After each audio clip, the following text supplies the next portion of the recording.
Hello viewers, welcome to south queen channel. இன்றைக்கி நம்ம என்ன பார்க்க போகிறோம்னா சாம்பார் பார்க்க போகிறோம்.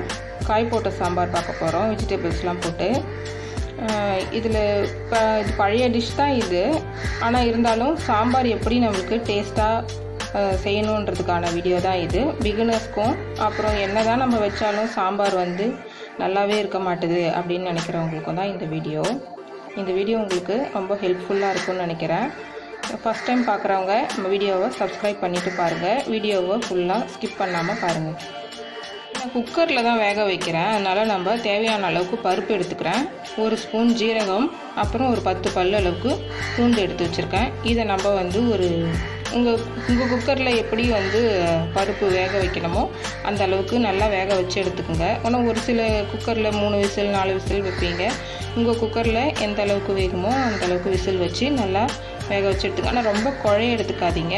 கொஞ்சம் ஒரு மாதிரி நல்லா வெந்து நம்ம மத்து வச்சு கடைஞ்சோம்னா கடையிற அளவுக்கு அந்த அளவுக்கு இருந்தால் தான் நமக்கு சாம்பாருக்கு நல்லாயிருக்கும். இப்போ நான் இதை நல்லா வேக வச்சுட்டு எடுத்துக்க போகிறேன். இப்போ நம்ம குக்கர் மூடி வச்சாச்சு. நான் 3 விசில் வந்தவுடனே நான் ஆஃப் பண்ணிக்கிறேன். இதில் இப்போ பார்த்தீங்கன்னா நமக்கு பருப்பு கரெக்டாக வெந்து வந்துருச்சு பாருங்கள். ரொம்ப குழம்புலாம் இல்லாமல் கரெக்டான ஸ்டேஜ் தான். இந்த ஸ்டேஜ் இருக்கும்போது நீங்கள் தாளித்து வதக்க ஆரம்பிச்சிடலாம். நம்ம அடுத்த ஸ்டெப் பார்க்கலாம். இப்போ நான் ஒரு வானல் வச்சு நான் ஆன் பண்ணிட்டேன். இதில் நான் எண்ணெய் காஞ்ச பிறகு கொஞ்சமாக ஒரு கட்டி பெருங்காயம் எடுத்து இதில் போட்டிருக்கேன்.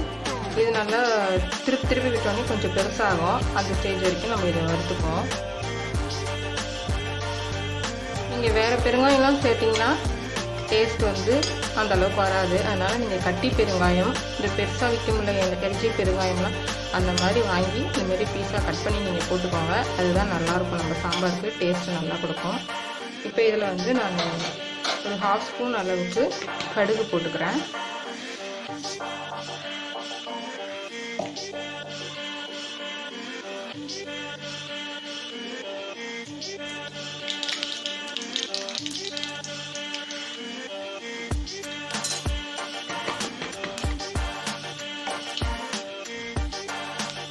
சாம்பார் வெங்காயம் எடுத்து வச்சுருக்கேன், சின்ன வெங்காயம்.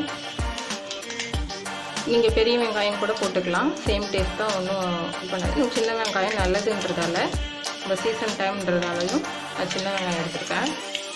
இப்போ இந்த கடுகு நல்லா பொரிஞ்ச பிறகு நான் வெங்காயத்தையும் கருவேப்பிலையும் சேர்த்து வதக்க போகிறேன். இப்போ நான் ஆனியன் ஆட் பண்ணிக்கிறேன்.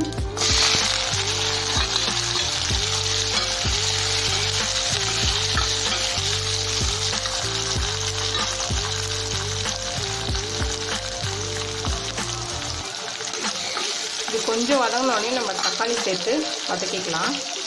இப்போது இந்த வெங்காயம் இந்த பக்கம் வதங்கட்டும். அதே சமயம் நம்ம இந்த பக்கம் இந்த பருப்பு வேக வச்சோம்ல, அதை சிம்மில் வச்சு நம்ம இப்போ கொஞ்சம் காய்கறிலாம் இதில் ஆட் பண்ணிக்கலாம்.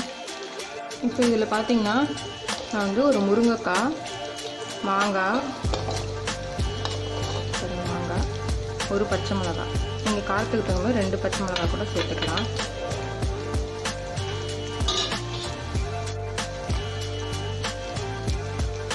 கொஞ்சமாக மஞ்சள் தூள்,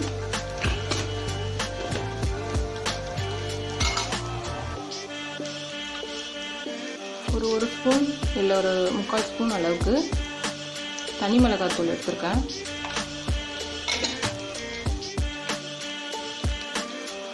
ஒரு ஸ்பூன் இல்லை 1/2 ஸ்பூன். இதுக்கு மேலே நீங்கள் குழம்பு தூள் போடாதீங்க, இல்லைன்னா காரக்குழம்பு போல் ஆகிடும். சில பேர் நிறைய தூள் போட்டுடுறீங்க, அதனால தான் உங்களுக்கு டேஸ்ட்டு மாறி போகுது. நீங்கள் காரத்தூள் அதிகமாக போட்டுட்டு குழம்பு தூள் 1 ஸ்பூன் இல்லை 1/2 ஸ்பூன், அதுக்கு மேலே போடாதீங்க. இதில் நான் சால்ட் சேர்த்துக்கிறேன்.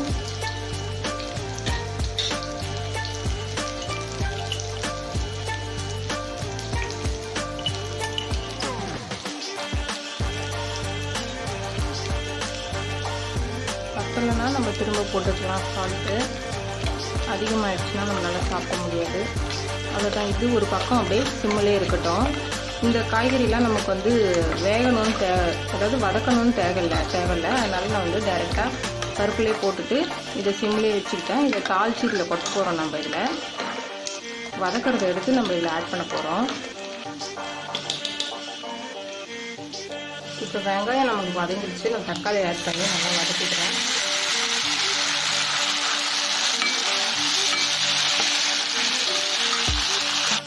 நமக்கு இந்த வெங்காயம் தக்காளி நல்லா வதங்கிடுச்சு. இப்போ நம்ம கத்திரிக்காய் இதில் ஆட் பண்ணிக்கலாம்.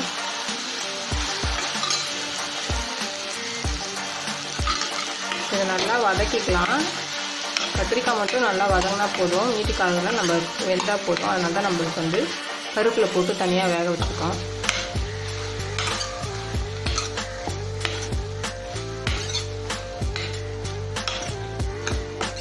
இது கொஞ்சம் வதங்கினா போதும். கொஞ்சம் வதங்கின பிறகு நம்ம இதை எடுத்து அப்படியே பருப்பில் ஆட் பண்ணிடலாம்.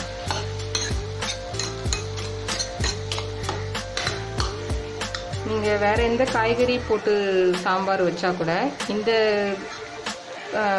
கத்திரிக்காய், முருங்கைக்காய், மாங்காய் இந்த டேஸ்ட்டு வந்து சாம்பார் வேறு எந்த சாம்பார் கூடயும் நம்ம இது பண்ண முடியாது. அவ்வளோ டேஸ்ட்டாக இருக்கும் நம்ம கத்திரிக்காய், மாங்காய், முருங்கைக்காய் போட்டால் மட்டும்.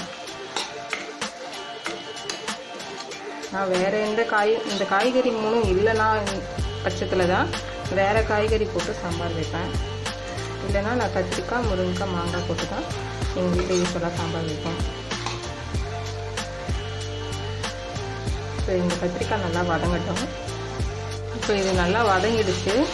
நம்ம இந்த குக்கரில் நம்ம பருப்பு வச்சுருக்கோம்ல, அதில் நம்ம இதை சேர்த்துக்கலாம்.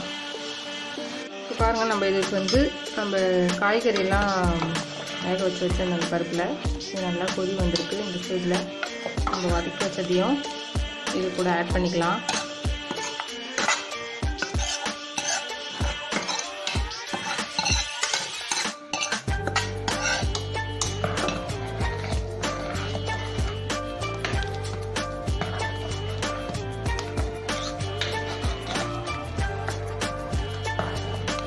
இப்போ இந்த காய்கறிலாம் நல்லா வெந்துருச்சுன்னா நம்ம புளி ஊற்றி சாம்பார் இறக்கிக்கலாம். கொதி வந்தோடனே இது காய் வேகிற வரைக்கும் வெயிட் பண்ணலாம். வெஜிடபிள்ஸ்லாம் வேகிற வரைக்கும் இது வந்து மூடி போட்டு வேக வைங்க.